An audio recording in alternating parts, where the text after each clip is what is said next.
Seeking to maintain our unbeaten start to the Premier League season, West Ham travel south to meet Southampton on Saturday. I was going to say Sunday, but it's actually on Saturday afternoon, 3 o'clock kickoff, Matt. Both sides played out 2-2 draws. Yeah, I think it is, mate. I think it is. Both teams played out Desmond, a 2-each draw before the international break, with Southampton rescuing a point against Newcastle, while we were pegged back ourselves by Crystal Palace. Matt, Southampton, how are you feeling about it? I'm worried because I'm confident, and whenever I'm confident, we never do well. That's just like a thing. I'm quite. We have a good record against them recent years, and they haven't had the best start to the season. Right. So things are pointing towards that we should have a reasonable run, but it's one of them, isn't it? It's you can never be. You can rarely be 100% sure West Ham. But their record isn't great against us in recent seasons. I think even most Hampton fans are that. We're a bit of a bogey team for them. Yeah. So we have to go in it confident. We're unbeaten at the start of the season. 7 points. Well, don't give away, Matt. You're giving away all this show. I mean, it's a preview. I mean, we've got to talk about it. But I mean, I just wanted your brief thoughts. Your brief thoughts. Come on. So I mean, as everyone can see, look at the background, look behind Matt. He's managed to sort out his pictures. I need to sort out my things behind me. And it all looks good, mate. All your framed pictures, all your fantastic victory. Just ramming it home to everyone that you need to enter. Yeah. You need to be in it to win it. You got to be in it to win it. Exactly. It's easy as that. Be in it to win it. Yep. Well, whilst at some point we will announce the new Football Prizes prize, which is quite possibly my favourite one yet. It's time to talk Southampton.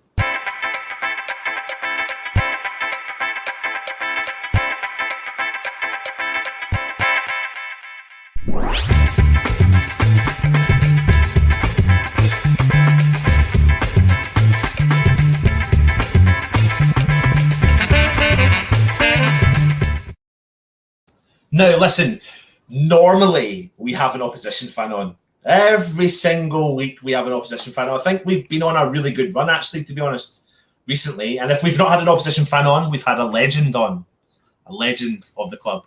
Now, today is different because we've not got an opposition fan on. We've been struggling.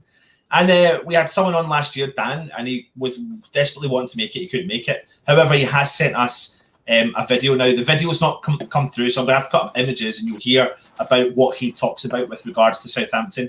And we felt like it was valuable to add in his opinion because there's no point me and Matt going in depth about something we don't know to the extent that what they do. Now, Matt has got the knowledge, but we'll come on to that in a minute. So let me add the volume, and we'll go from there and I'll show you what we're going to do. So here's Dan Hargreaves giving you all of his opinion on Southampton. Hi everyone, it's Dan here, Southampton fan. The guys have asked me to come on to give you all a little bit of insight on all things Saints going into our game tomorrow at St Mary's.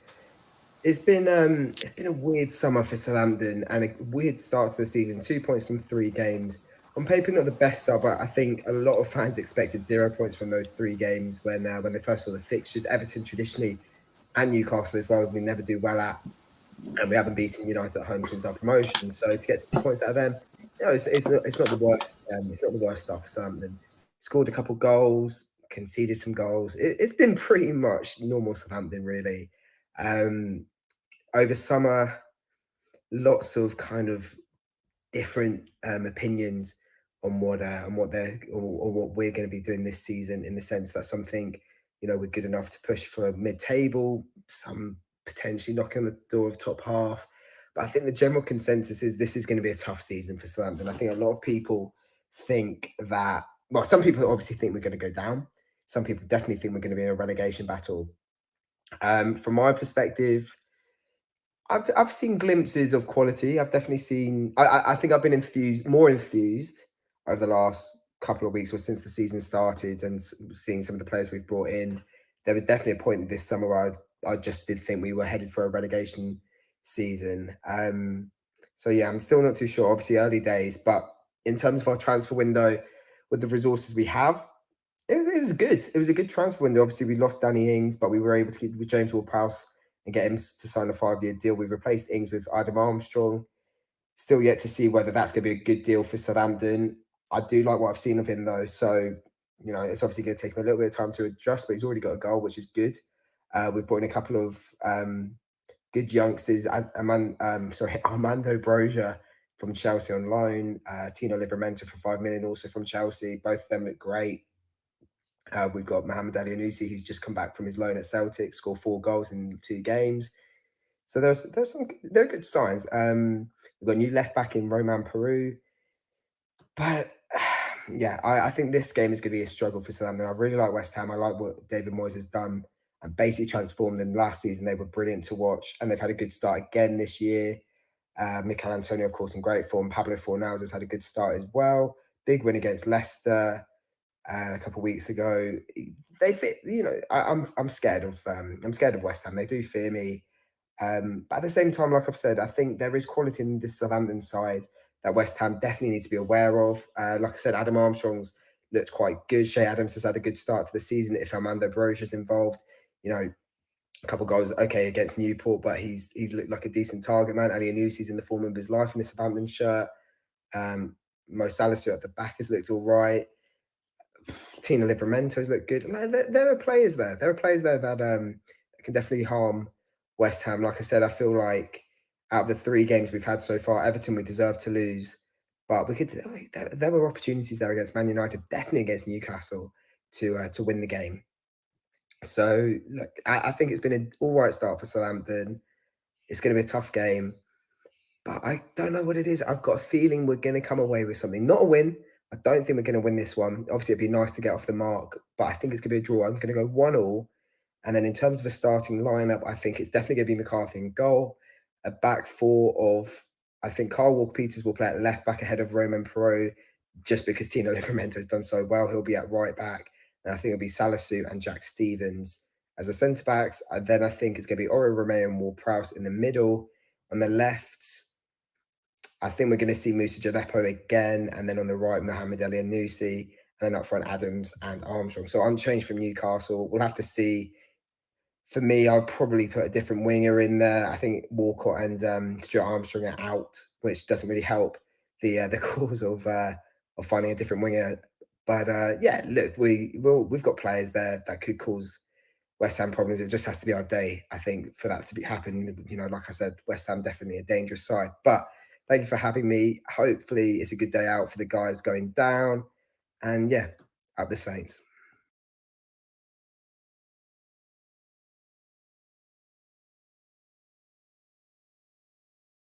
That was a bit different, Matt. I'm sorry I had us on mute there, but thanks to Dan Hargreaves, who's been on the channel before. He was on last year doing our preview for the Southampton game. I think he was on twice, actually. But it gives us a good insight. But, you know, I think the thing is that he talks a lot about, you know, that the fan base was obviously split from the players that they were bringing in. But the thing I noticed with Southampton is that they don't have a massively crazy revolving door. There's no ifs or buts about it. They're going to miss Danny Ings. But they have invested into that team on maybe a lower level, you could say, but they've probably, what could you say, maybe added wisely to the squad. But I mean, Dan doesn't sound promising for this season. Southampton fans don't think this season is going to be promising. They've dabbled on potential. See, I would say we didn't spend much more than them, but they obviously recouped money from sales. But we brought in 4 players that will. You could argue, yeah. I think we brought in players that they've proven at other levels, at high levels on international duty as well, that they can play at a high level. The guys that they brought in, they're just even had Armstrong. You know, I think they paid 15-20 million for him. For a guy that, yes, scored in the championship, should make the grade, but it's a gamble.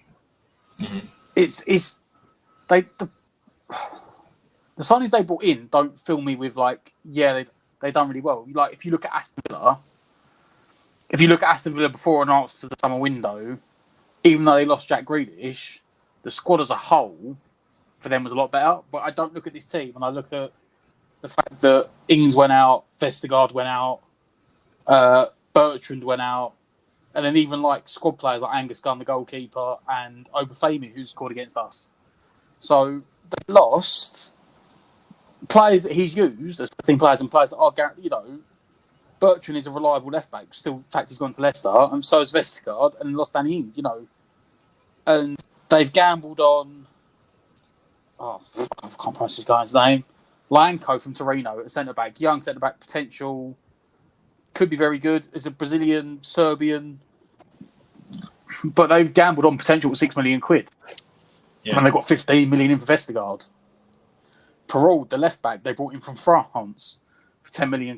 Now, obviously, they lost Bertrand, the left back, but the fact that Dan has just said that he thinks that Kyle Walker-Peters is going to play left back as a right footer, as a right back, a bit like a Ben Johnson. Again, it's 23-year-old. They've lowered the age of the players they brought in. They brought in that Livramento right back from Chelsea, £5 million. He looks quite promising first couple of games. Yeah, he does. But I think one of the biggest. But then they've brought in another player though, a player that they've had for a while, but he's come off his loan spell at Celtic, and El Nusi. I mean, he's on form. He's absolutely on form, and I did watch the highlights of the Southampton Newcastle game, and I genuinely would have thought, I thought they were actually quite unlucky, to be honest, in that game. They should have won. They hands down should have won, and then somehow at the end managed to scrape a draw out of it. Yeah. No, he did. He had a pretty good season. He went on loan to Celtic last year, didn't he? He done really well in Scotland. Yeah. It's almost like he was a bit like his version of Lingard. He's gone away somewhere else. He's come back. He looks like he's starting to hit the ground running, which is lucky for them because, like I said, Stuart Armstrong's out, Theo Walcott's out. They're blessed. They've got 5 fullbacks. I think they've got 3 right backs and 2 left backs, but they haven't got much on the wing. And they haven't got much in the way of centre forwards. Like Armando Broja, or Boja, I think it's Broja, they brought in on loan from Chelsea. He's a kid. He scored in the cup against Notts County. But, I mean, he's a kid that's like 5, I think he's 6'3", he's a target man. Yeah. That's their option off the bench because they're starting both Adams and Armstrong.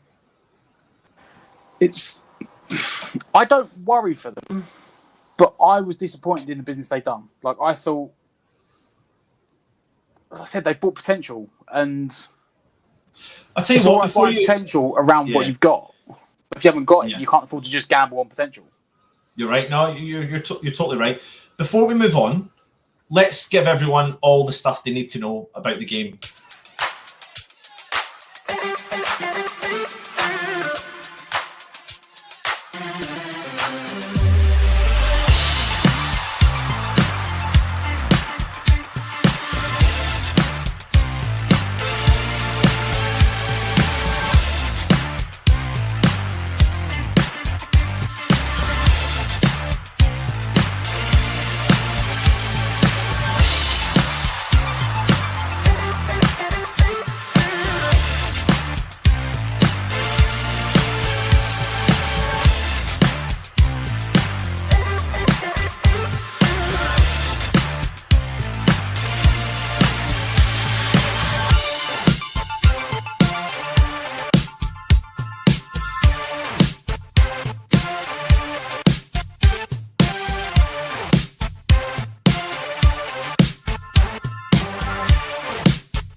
Couple of interesting stats in there. I mean, one in particular was 100 goals since David Moyes' return to the Premier League with West Ham that we've scored.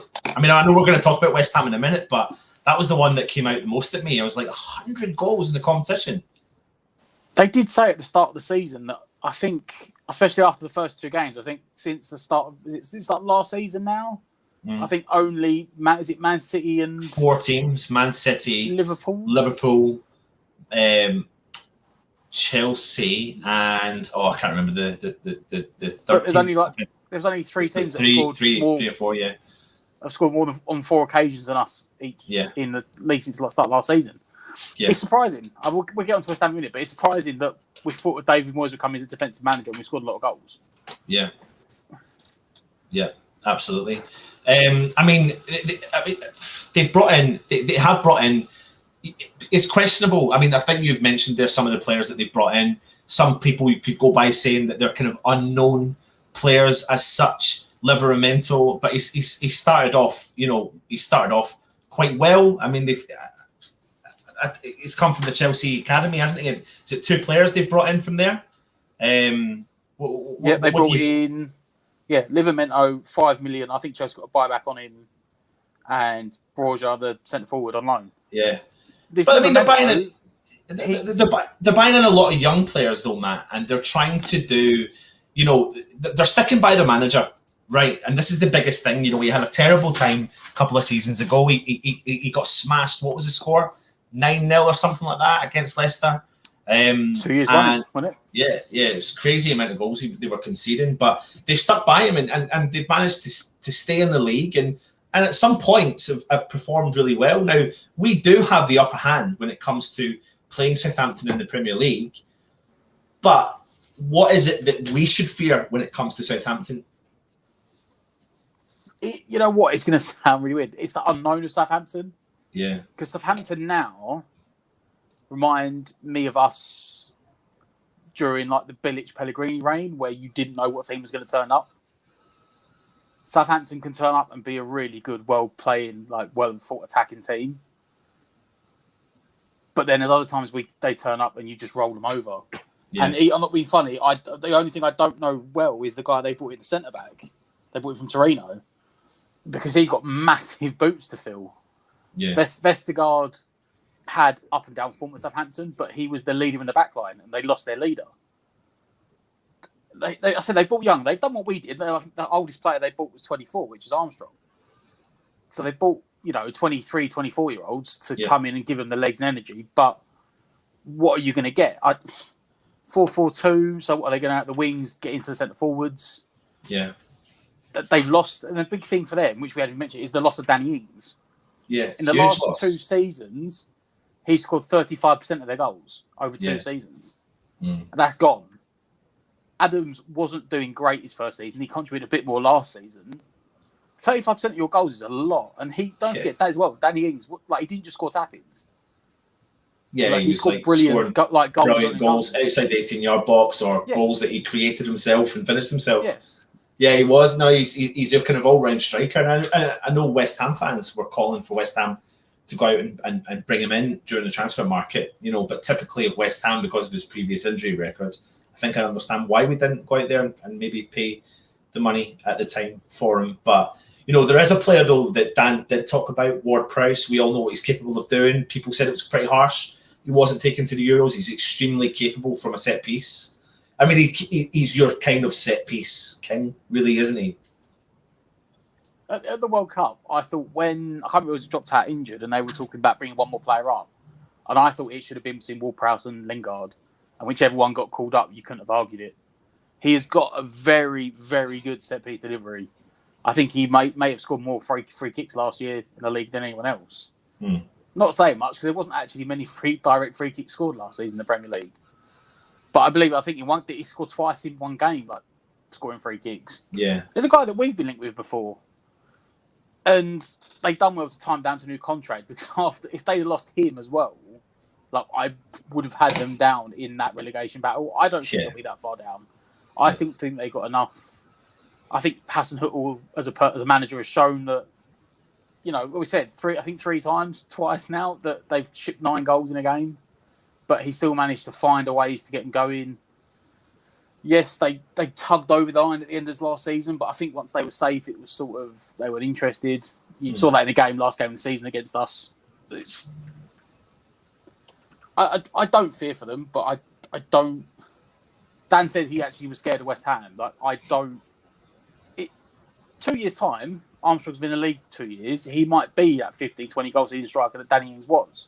And I'll be sitting there saying, you know what? I fear Adam Armstrong. Right now, I don't look at that. Nothing in that team But it's a Elanusi. Elanusi's a bit of a unknown. Dangerous place to. It's a dangerous place to be in, though, and that's what we can't afford to do. Is be complacent by looking at a team thinking, well, we should turn it to this game and be overly confident. You said that from the start, mate. We can look at this game and go, I feel pretty confident. There's nothing wrong with confidence. We'll come on to what David Moyes says in the press conference in a minute, but let's take a look and see what happened the last time out we both met each other.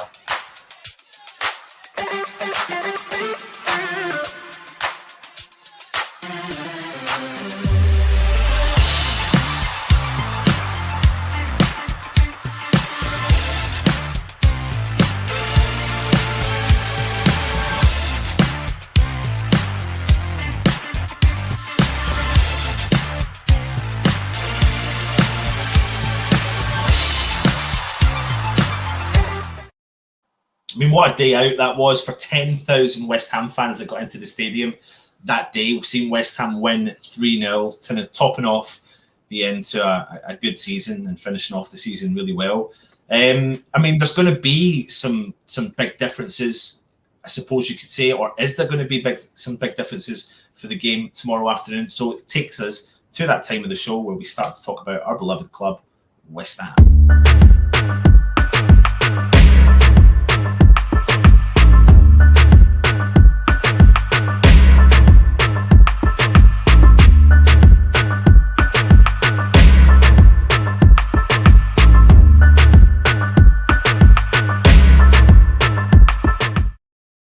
Well, since the last time we've done a preview, Matt, which was the Crystal Palace one, there's been a few changes. There's been quite a few incomings and some outgoings and maybe incomings that can make big differences within the club. Before we get into depth about that, though, I did do the press conference today from David Moyes. I'm going to gloss over it right now and see what the gaffer had to say.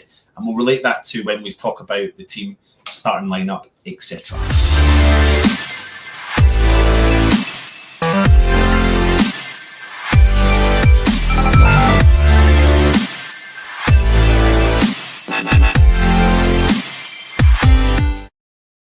So let's go and take a little cheeky look and see what the gaffer had to say. So we went in today talking about team news. I think most things are all good. Obviously, we've got new players in as well. It feels a bit like a fresh start, actually, getting the boys back from international duty, but I think we're all in good shape. What do you take from that comment in particular when he's talking about it gives West Ham an opportunity to, like, a fresh start? Do you take anything from that, Matt?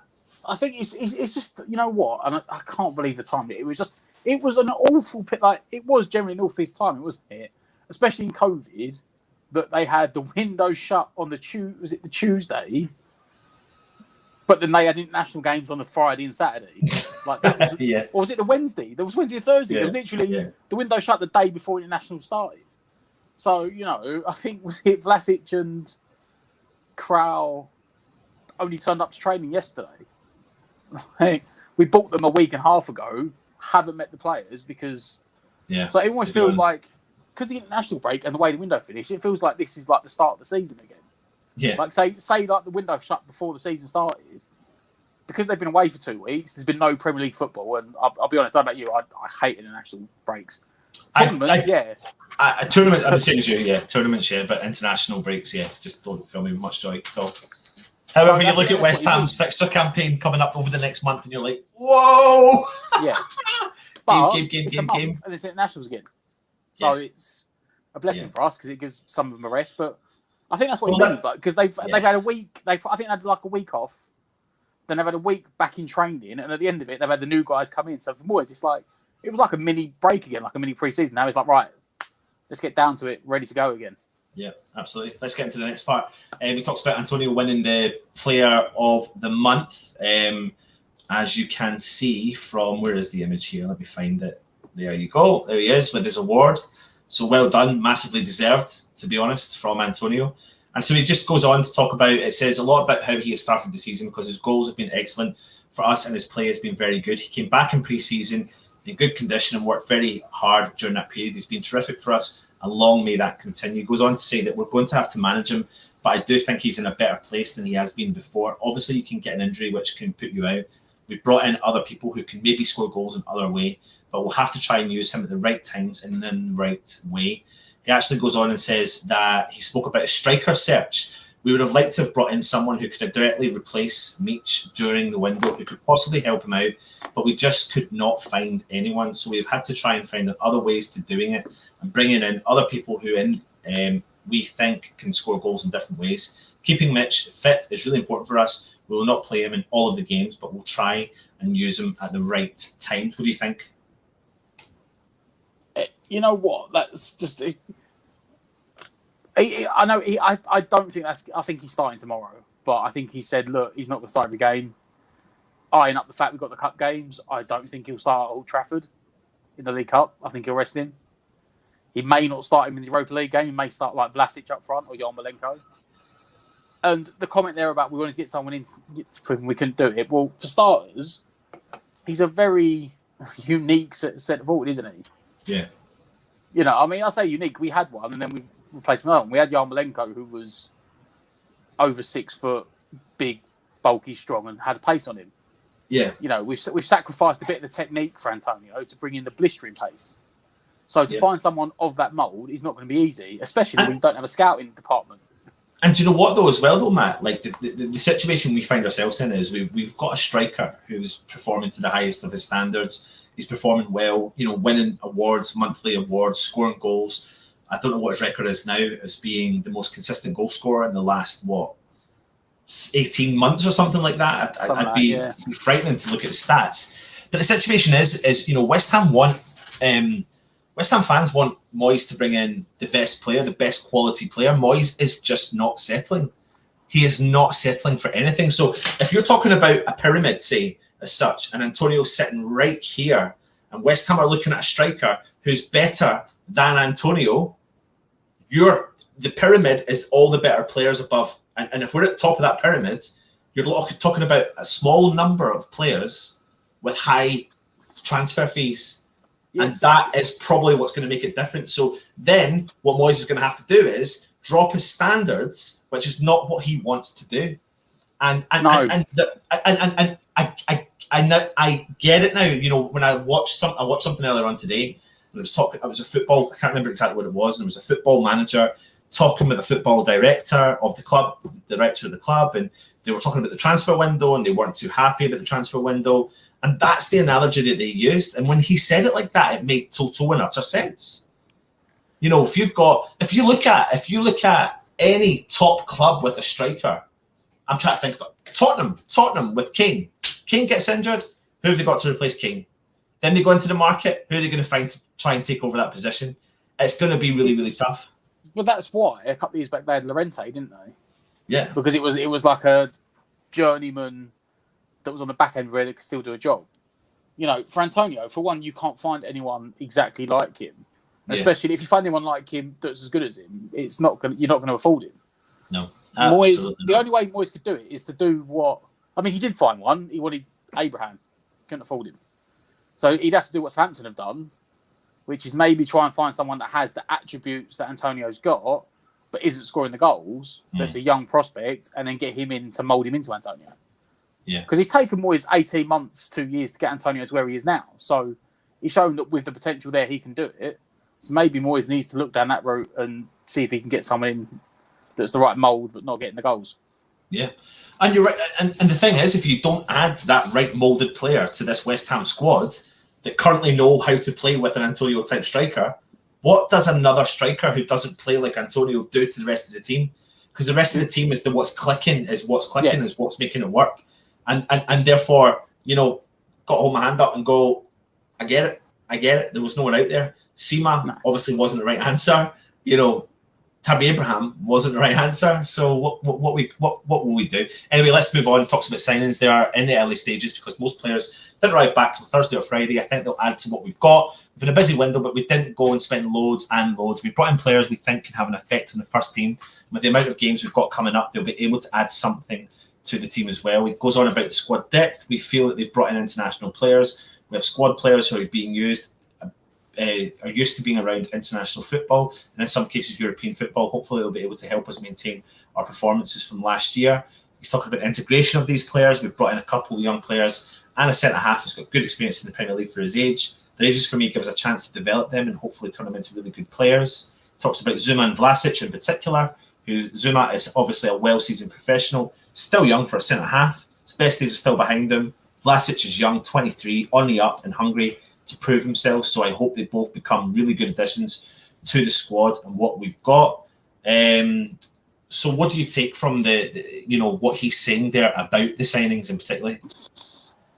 You know what? It's funny.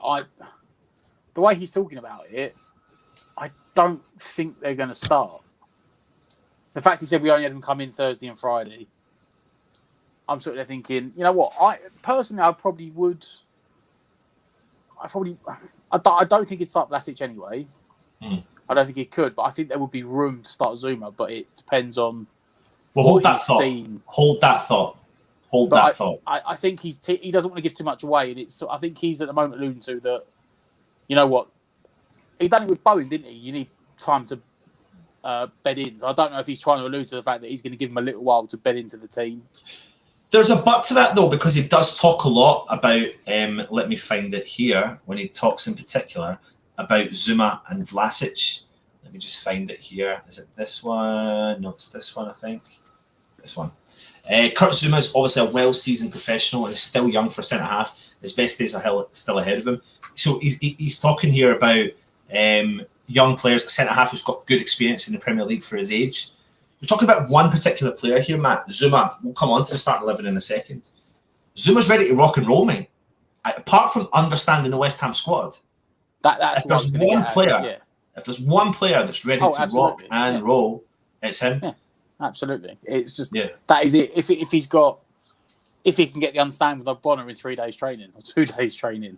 Well, I'm gonna mention something when we come to the starting lineup, which I've picked up on a lot of pundits talking about Zuma and who he would go in with the players and where he would fit in, etc. We'll talk about that in a minute, and I don't think it's going to be to what a lot of West Ham fans think it's going to be, but we'll come on to that in a minute.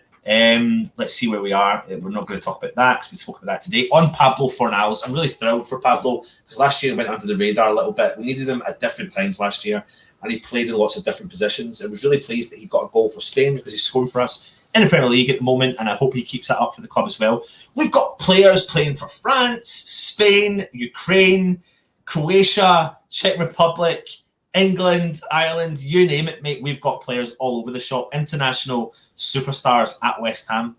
Pablo Fornals, though, talk to me about him, mate. Well, he got an assist as well, didn't he? He got an assist in the game before.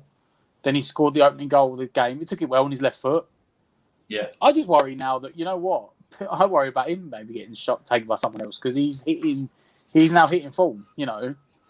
Yeah. He's hitting form and he's coming in and he's adapted. And like Moy said, it took him a while. You know, it took a long time last season. He adapted to the defensive side. And now he's got that under control.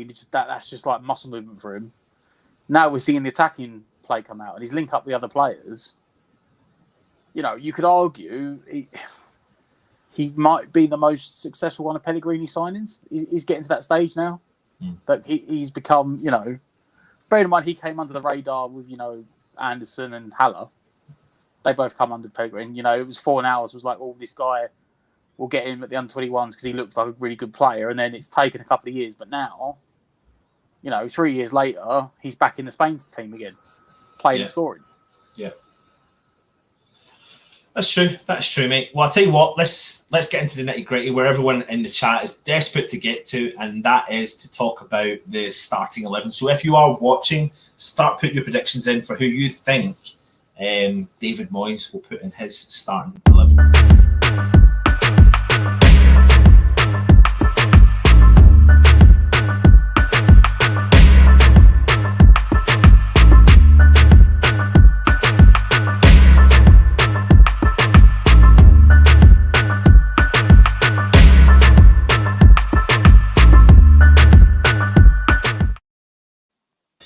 Now, we're going to do what we normally do. We're going to bring up the kind of team sheet, I suppose you could say, with the squad on it.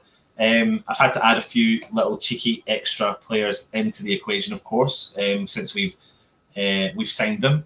Now, I'm going to put this out to you here, mate.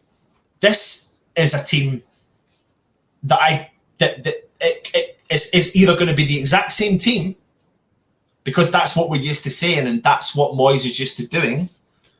But I just don't think it's going to be, mate, because we've got. Tell you what. Can I tell you why? My justification for why I'm going to say what I'm going to say here is the 2-2 draw against Crystal Palace will be a huge disappointment for Moyes. Yeah. Now, if we had won that game convincingly, I would be going into this game going, I understand why we would stick with the same 11. I'm not dissecting any individual player and saying that they should be dropped. I think there's going to be an element of players being rested, because what we need to also see is at what point and at what stage is David Moyes going to how serious is he going to treat the Europa League?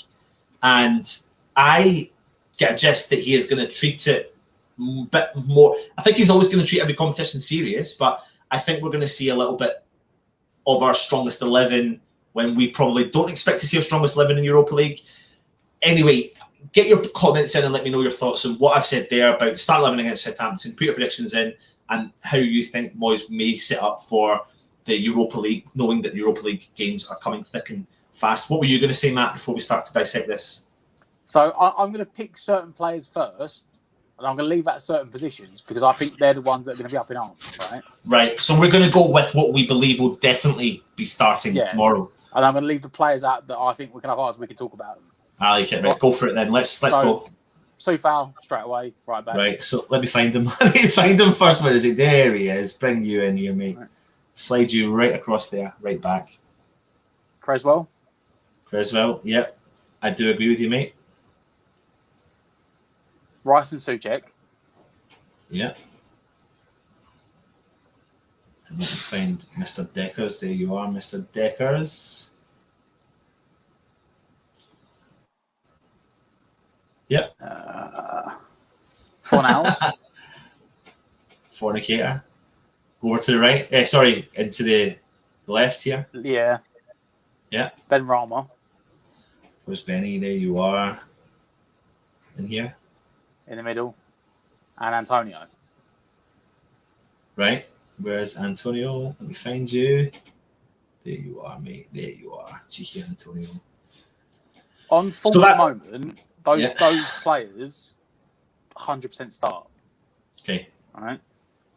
Right. So we will dissect that a little bit, but let's go into the goalkeeper now. Lots of chat between everyone and anywhere. You know, the thing is, this does not mean that either or starts. Either or is then chucked out of the side and that's then gone. Fabianski's not really put a foot wrong. Areola's not had a chance to really shine yet.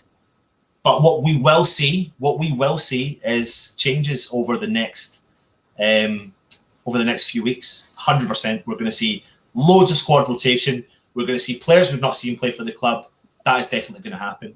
So, with that notification, who's going to start the Premier League game tomorrow? I would actually start Areola. I was not entirely convinced by Fabianski against Palace. Second half, when we was under pressure, they were like pumping balls into the box. But the ball was pumped into like the edge of the 6-yard box, and he was just sitting on his line. He would not come out for anything.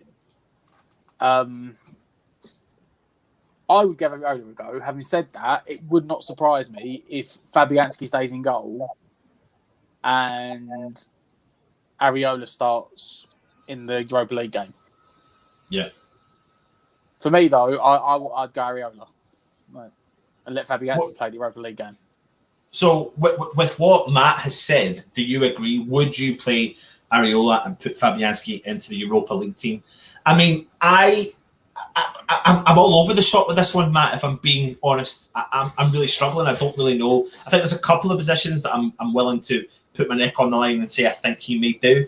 But again, I hear people talking about this. You know, this potential back line that maybe he's going to create: Areola, Diop, Zuma, the French triangle. You know, the French-speaking triangle. Eventually, you know, that could be our future kind of back line. But yeah, it's a really tough one. I mean, I also think a lot of West Ham fans are heavily are unsure, really, of who they would put in that position. And to be honest with you, Matt, either or is where I'm at right now. That's what I'd say. The thing is, right, and I would 100% say this, that we have got 2 battling number 1 goalkeepers at the moment. So whichever one doesn't start Saturday will start on Thursday. It's just personal preference. I think I was not convinced. I mean, the second goal was nothing he could do about. The first goal, he 100% should have done better. It's almost like he chucked a hand out, didn't think he'd get anything on it, and pulled the hand away, and the ball trickled over. Yeah. He didn't do well with the crossing at all. Like, he didn't have any sort of command in his box on the aerial balls. But, you know, Moyes rewards loyalty. So, yeah.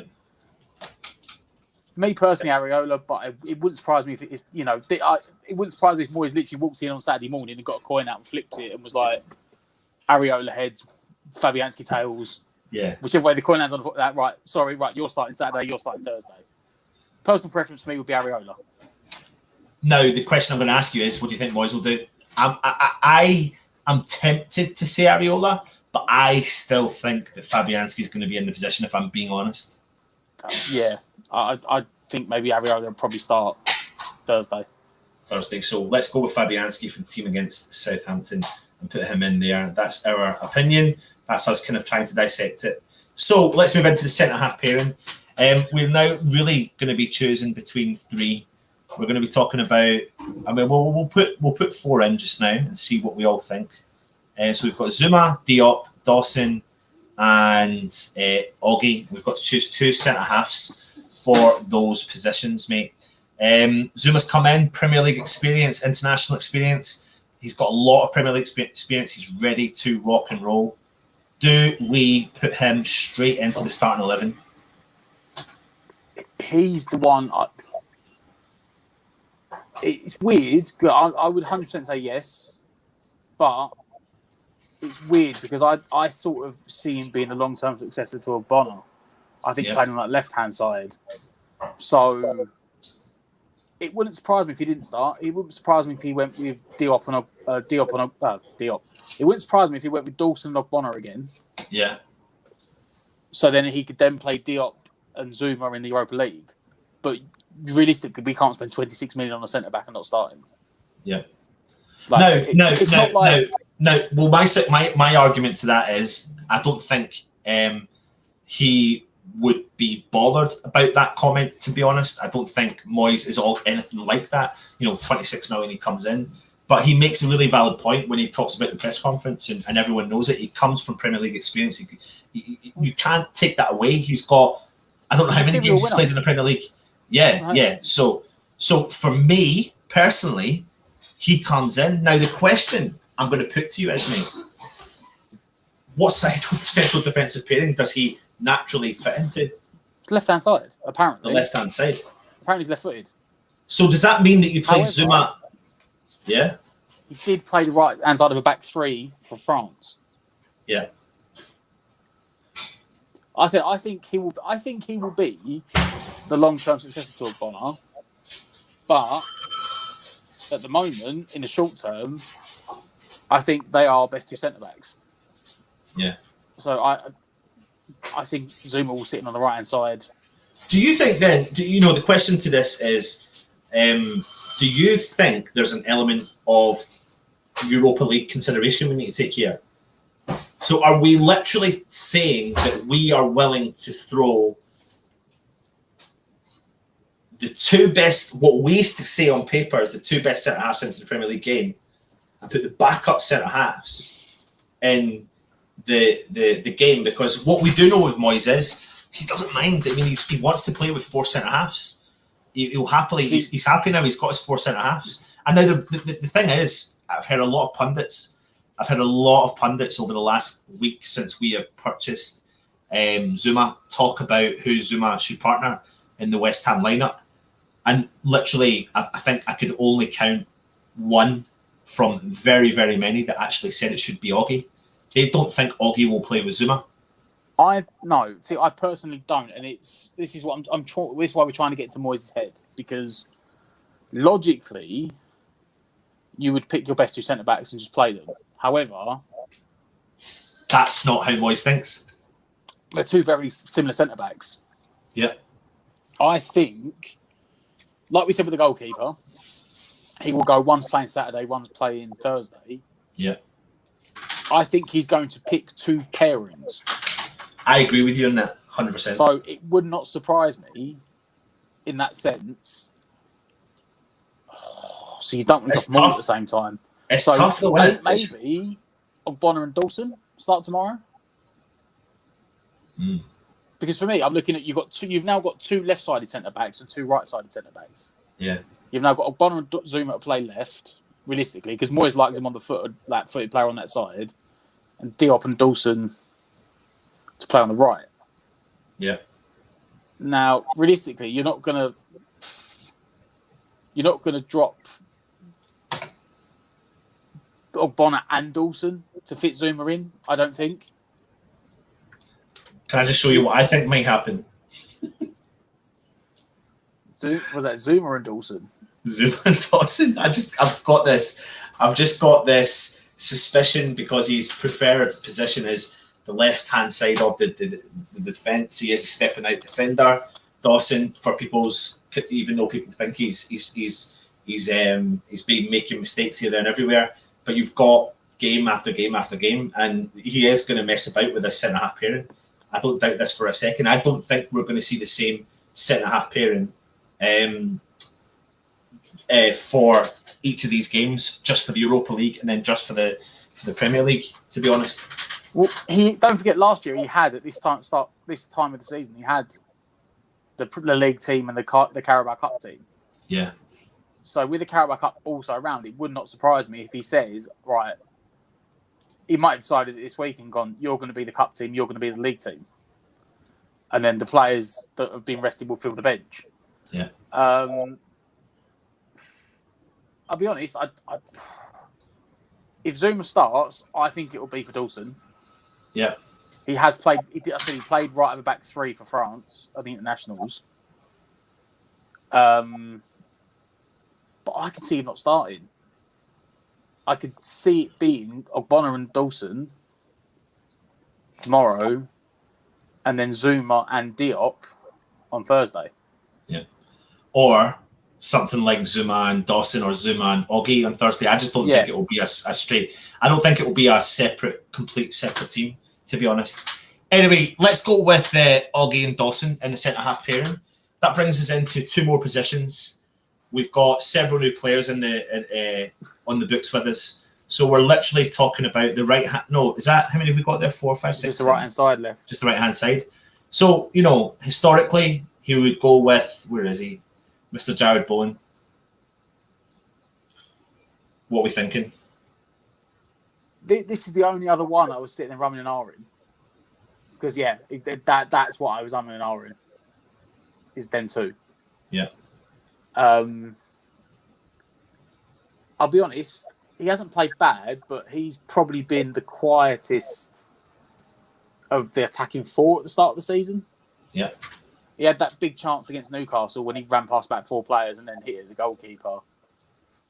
And if Moyes wanted to fit Vlasic in to start, for me, that would be the weak spot on the team. On the team, yeah. Like, not as in, and I don't take it out of context, I'm saying Bowen's weak. He's not. But he's not in the form that both Benrahma, Fornals and Antonio are in. So what are you saying, that you may think Moyes may mix this up, put Bowen on the bench and give Vlasic an opportunity to start? I think if Vlasic starts, that's the only position I can see him starting. Yeah. And you could argue that's harsh on Bowen. I'm just saying it depends if he wants to shoehorn to get him in to start. Yeah. Like that's it. And again, I said there's nothing against Bowen. He's not been bad. He hasn't had a bad start to the season at all. He's been good and reliable, but his goals and assists form isn't the same as Benrahma, Fornals and Antonio. Yeah. So if he wants to make him fit, that's where he'd go. Yeah. I personally, though, I think Bowen will start the game tomorrow, to be honest. However, you do have to take into consideration that the Europa League might not be able to withstand the sort of player that Bowen is. And there's a lot of players in this 11, Matt, that you could say that about when they go into the Europa League. So tomorrow's the only lineup in a long time that I've really struggled to predict, because is Moyes just going to keep the faith with the 11? But then he does have so many games coming up. I don't know. I don't think Vlasic will start. I really don't think he will. We've got rotation coming up. You know, it's not dropping players, and that is what I want to emphasise to people. It's not dropping anyone. It's rotation. Yeah. Because, not being funny, we could see Bowen drop tomorrow for Masuaku, and he could go to frigging 5 at the back. Yeah. He might decide that, conceding, 5 goals in the first 3 games, and the way we conceded, letting the lead slip twice at Palace, he might not be happy. He might go, Masuaku's fit again, shift into a back 3, drop Bowen for Masuaku, and move Benrahma out into the wing. I don't think it will happen, but it's the first time in a while that we don't know, because, credit to Moyes and the limited amount of scout network he's got as he's building it up. Go on, say it, Moyes Matt. true to his word. Say it. Moyes true to his word. He's brought in quality players. We didn't. Therefore, making us have strength in. Yeah, we've actually got. Yeah, can we see it? Not as much as we want, but we go back 2 weeks to the Palace game. What did Moyes say after the game? Yeah, he said, I wanted to bring another centre forward on, but we didn't have the options. Yeah. So we literally had on that game. We literally had 2 attacking subs. It was Lanzini and Yarmolenko. So he's brought Vlasic in. That gives you an option. He's brought Crow in. So now we have, if Souček is knackered after 70 minutes because he's been playing in Europe. Yeah. Well, you don't have to just make him run him into the ground. Matt, let me. This is what our predicted lineup will be. Probably, we do think there will be big changes. That's why I put Zuma there, sneaking over the shoulders of the players, because we think he could be effective in the game or potentially start the game tomorrow. Joan, you're saying you think Dawson and Oggy will start tomorrow. Steve Irons is saying Zuma and Oggy first choice. Steve is saying should go for it at the back. They have a few injuries. Get at them from the off. Oggy and Zuma for me. Sideshow Bob and goal, please. Thanks. Glenn Marshall, Thursday, I think Moyes will go back 5, more defensive at Zagreb. Time for Oliveira to start. We'll let the starting goal. As we've said there, will Moyes put more focus in the Premier League or the Europa League? Get your comments in on that. Matteo is saying, I have no clue, it'll be interesting, and I think this one will definitely be interesting. P-Gads is saying 3 at the back with Masuaku at wing back. Now, Masuaku is back in training, but I just don't see that happening at this occasion. And I think that formation and Masuaku playing in this squad this season has got I think that will happen. I think that will happen at some point in this season. I could see him do it in Europe. I could see when we're going away in Europe, you could definitely see him doing it. Yeah. Not Dawson for me. No. Zuma starts. Steve WHU Bell, Oggy and Kurt tomorrow, Dawson and Diop Thursday. Oggy and Dawson tomorrow, French pair for Europa. Stato is using football logic. He is Shadamas. Absolutely. He'll play Zuma on Thursday. Matteo is Dawson is the weakest link we have at the back. Ronda and Tony Tanti. Any chance Moyes will go for a back 3? I don't see it for this one, but no. Matteo, I'd say Dawson and Fab's the only people that should be up to get dropped. Pat is saying it would be a mistake to have players in for only the cups or only the league. We'd have to spread the rotation, which I think will happen.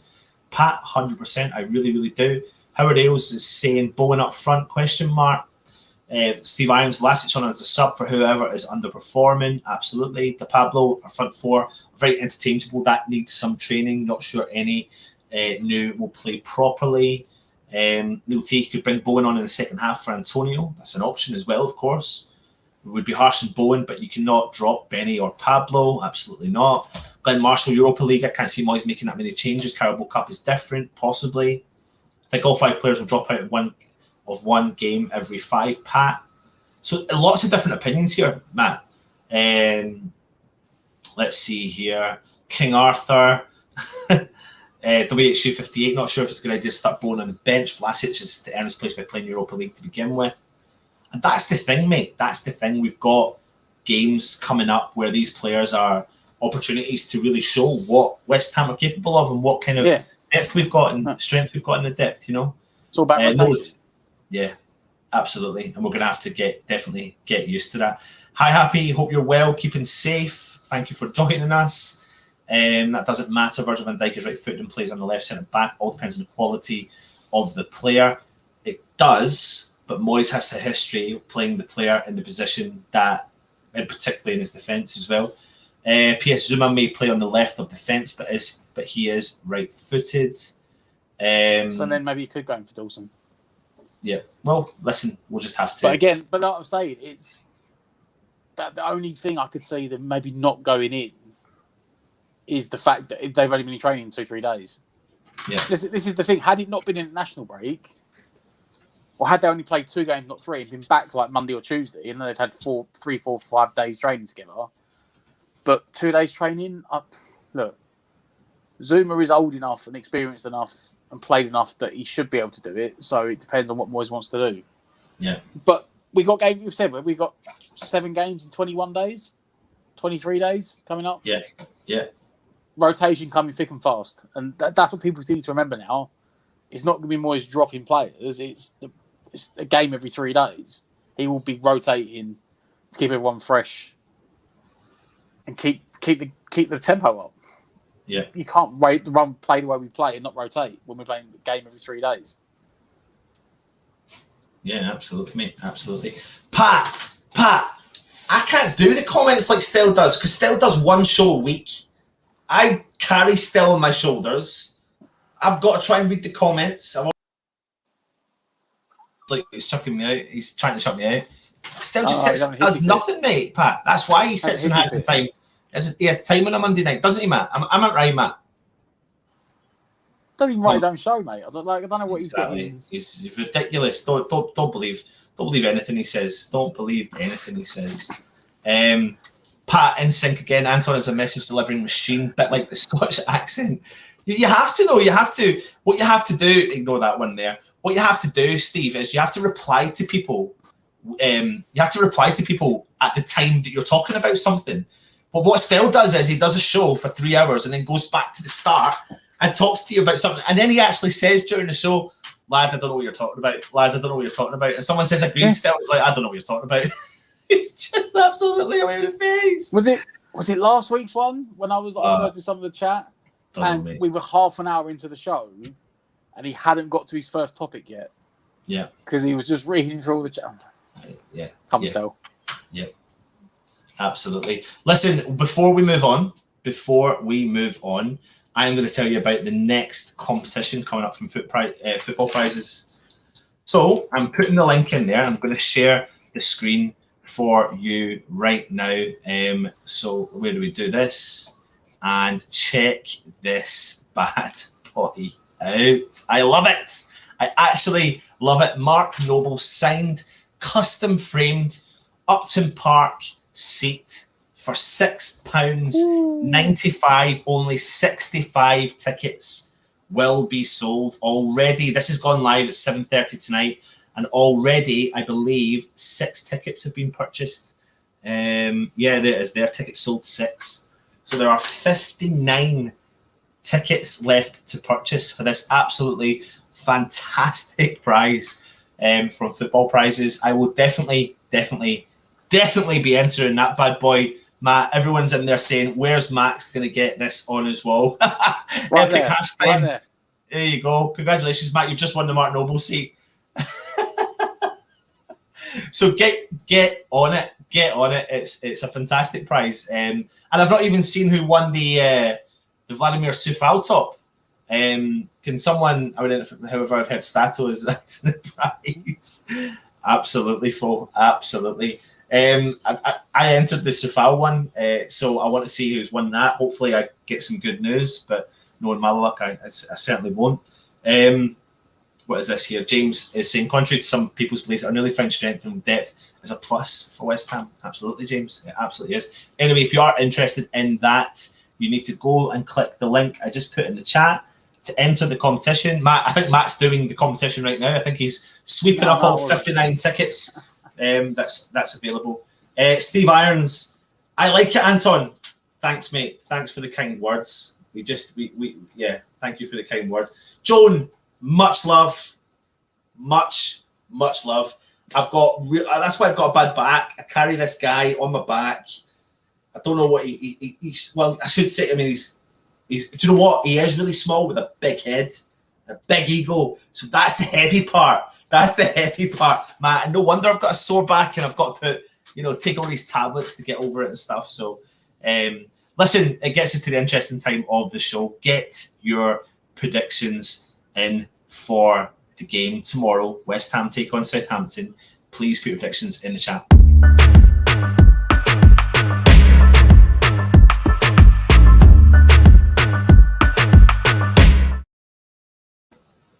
So, Mr. Matt, what's your predictions tomorrow? West Ham travel to St Mary's Stadium. 3 o'clock kickoff on a Saturday afternoon.